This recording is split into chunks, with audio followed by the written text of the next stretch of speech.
भीषण गर्मी में प्यासा मर रहा पाकिस्तान इन दिनों रो रहा है, बूंद बूंद को तरस रहा है, तड़प रहा है, लेकिन अपनी हरकतों से बाज नहीं आ रहा। एक बार फिर पाकिस्तान ने सिंधु जल संधि पर भारत को धमकी दी है और हाथ काटने की गीदड़ भभकी। पाकिस्तान के जलवायु परिवर्तन मंत्री मुसादिक मलिक ने कहा कि पड़ोसी देश के प्रधानमंत्री के हाथ में एक नल है। वो कहते हैं कि पाकिस्तान में पानी की एक बूंद भी नहीं जाने देंगे। जो हमारे हिस्से के पानी पर दावा करेंगे, उनके हाथ काट दिए जाएंगे। मुसादिक मलिक का दावा है कि भारत पाकिस्तान के हिस्से के पानी को रोकना चाहता है। वहीं अताउल्लाह तरार ने कहा कि सिंधु जल संधि कानूनी रूप से अब भी लागू है। भारत इसे ना तो एक तरफा स्थगित कर सकता है, ना रद्द कर सकता है और ना ही इसमें बदलाव कर सकता है। आतंक को पालोगे तो प्यासे ही मरोगे, शायद ये बात अब भी पाकिस्तान की समझ में नहीं आ रही है। अब आपको ग्राफिक्स के जरिए बताते हैं कि आखिर पाकिस्तान सिंधु जल संधि रद्द होने से तिलमिला क्यों रहा है। सिंधु जल संधि रद्द, पाक त्रस्त। क्यों तिलमिला रहा है पाकिस्तान? पाकिस्तान की खेती पर नकारात्मक प्रभाव पड़ रहा। सिंचाई के लिए पानी की उपलब्धता प्रभावित। फसलों के उत्पादन में कमी आने की आशंका।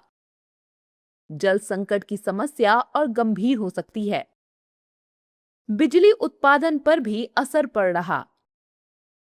अर्थव्यवस्था पर दबाव बढ़ रहा। अब आपको ये भी बताते हैं कि पाकिस्तान में इन दिनों जल संकट है। पाकिस्तान में जल संकट, सिंध और बलूचिस्तान प्रांतों में गंभीर जल संकट।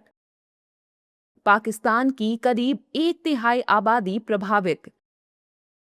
नॉर्थ वेस्ट कैनाल में 64% पानी की कमी।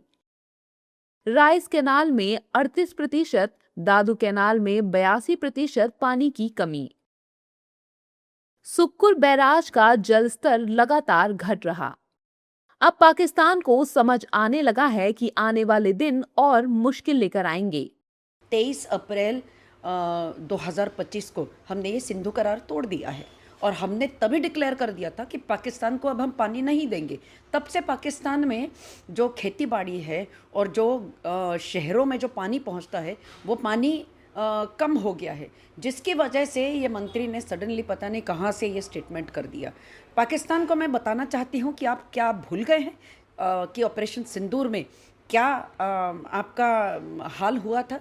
किस तरह से भारत ने आपके 11 एयर बेसिस को नेस्तनाबूद कर दिया था, किस प्रकार से आप गिड़गिड़ाए थे हमारे देश के सामने कि अभी आप बंद करिए, हमने बहुत सहन कर लिया, अभी आप ये युद्ध को विराम दीजिए। और हमने आपका गिड़गिड़ाना समझकर और आपको माफ़ करके तब हम चुप बैठ गए थे। वहीं बीजेपी ने भी साफ कर दिया है कि भारत पाकिस्तान की गीदड़ भभकी से डरेगा नहीं, बल्कि आतंकिस्तान का हुक्का पानी बंद ही रहेगा। देखिए, पाकिस्तान की तरफ भभकी देता रहता है। इसी तरह ऑपरेशन सिंदूर के बाद उसका हुक्का पानी हम लोगों ने बंद किया था। उसका हुक्का पानी बंद है और बंद रहेगा, कितनी घिदड़ भभकी पाकिस्तान दे दे।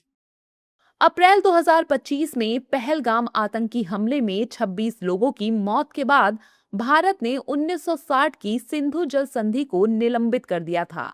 इसका असर अब दिखने लगा है। पाकिस्तान में आम लोगों के साथ साथ वहां की बेहाल अर्थव्यवस्था और बदतर होने लगी है। कुल मिलाकर कहें तो मुसादिक मलिक की गीदड़ भभकी से भारत न कभी डरा है और न डरेगा, बल्कि पाकिस्तान के लोग खुद अपने नेताओं से परेशान हैं और त्राहिमाम त्राहिमाम कर रहे हैं।